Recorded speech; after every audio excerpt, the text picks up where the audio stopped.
आणि शिंपले ह्यांना तिसरेही बोलले जाते। तर सर्वात प्रथम आपण घेणार आहोत 1 किलो शिंपले। त्यांना नीट खळखळून धुवून घ्यायचं 4 ते 5 वेळा। त्यातली सगळी वाळू निघायला पाहिजे। त्यांना नीट असं बाजूला करून घ्यायचं, सगळी वाळू त्याची काढून घ्यायची।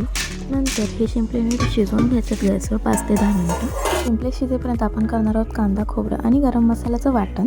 त्यासाठी लागणारं साहित्य आहे कांदा, तेल, धने, आलं लसूण, खडा गरम मसाला, बडीशेप आणि सुकं खोबरं। तापला की त्यात आपल्याला तेल टाकायचं आहे। त्यात कांदा टाकून नीट परतून घ्यायचा आहे। कांदा थोडा परतला की त्यात आपल्याला लसूण टाकायचं आहे, तो नीट भाजून घ्यायचा आहे। त्यानंतर गरम मसाला, धने, बडीशेप, आलं टाकून नीट भाजून घ्यायचं आहे। त्यात नंतर सुकं खोबरं टाकायचं। खोबरं मिक्स करून हा मसाला नीट खरपूस भाजून घ्यायचा आहे। मसाला नीट भाजून झाला की गॅस बंद करायचा।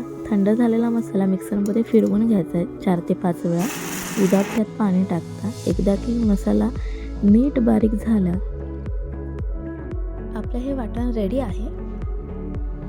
शिंपले शिजले आहेत। शिंपल्यासाठी लागणारं साहित्य आहे शिंपले गाळून घेतलेलं पाणी, वाटण, तेल, मालवणी मसाला, हळद, कोथिंबीर, हिंग, मीठ, आमसूल, लसूण। थंड गरम झाले की त्यात लसूण टाकायचं, त्याला नीट भाजून घ्यायचं। त्यात हिंग, शिंपले टाकून नीट 5 ते 10 मिनिटं भाजून घ्यायचं।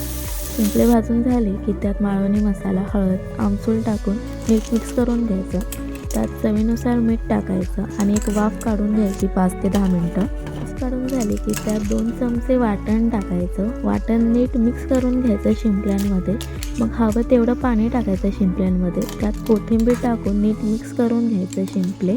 मग 5 मिनिटं वाफ काढून घ्यायचं शिंपल्यांना। वाफ काढून झालेले आहेत आपले शिंपले, आता रेडी आहेत। तर लगेच आपण प्लेटिंग करून घेऊया।